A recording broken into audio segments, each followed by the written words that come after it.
বিশ্বকাপের ইতিহাসে নতুন এক মাইলফলক স্পর্শ করেছেন ফ্রান্সের অধিনায়ক কিলিয়ান এমবাপ্পে। তৃতীয় স্থান নির্ধারণী ম্যাচে ইংল্যান্ডের বিপক্ষে জোড়া গোল করে বিশ্বকাপের সর্বোচ্চ গোলদাতার তালিকায় লিওনেল মেসিকে ছাড়িয়ে গেছেন এই ফরাসি তারকা। তবে ব্যক্তিগত এই অনন্য অর্জনের চেয়েও ফাইনালে খেলতে না পারার আক্ষেপই বেশি তাড়া করছে তাকে।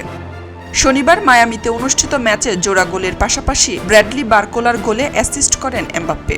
এতে চলতি বিশ্বকাপে তার গোল সংখ্যা দাঁড়ায় 10টি এবং অ্যাসিস্ট 4টি। এতে 14টি গোলে সরাসরি অবদান রাখেন তিনি।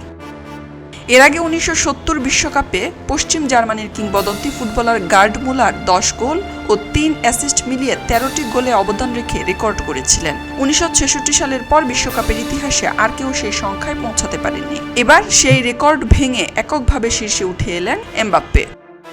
মেসিকে টপকে বিশ্বকাপের সর্বোচ্চ গোলের রেকর্ড এমবাপ্পের, যদিও ফ্রান্সের কিংবদন্তি জাস্ট ফন্টেইন 1958 বিশ্বকাপে 13 গোল করেছিলেন, কিন্তু সে সময় অ্যাসিস্টের আনুষ্ঠানিক পরিসংখ্যান রাখা হতো না। এদিকে চলতি বিশ্বকাপে 8টি গোল ও 4টি অ্যাসিস্টের মাধ্যমে 12টি গোলে সরাসরি অবদান রেখেছেন আর্জেন্টিনার অধিনায়ক লিওনেল মেসি। তার সামনে রয়েছে আরও একটি ম্যাচ। ফাইনালে স্পেনের মুখোমুখি হবে 3বারের বিশ্ব চ্যাম্পিয়নরা। সেই ম্যাচে একাধিক গোল করে এমবাপ্পেকে ছাড়িয়ে এই রেকর্ড নিজের করে নেওয়ার সুযোগ রয়েছে মেসির সামনে।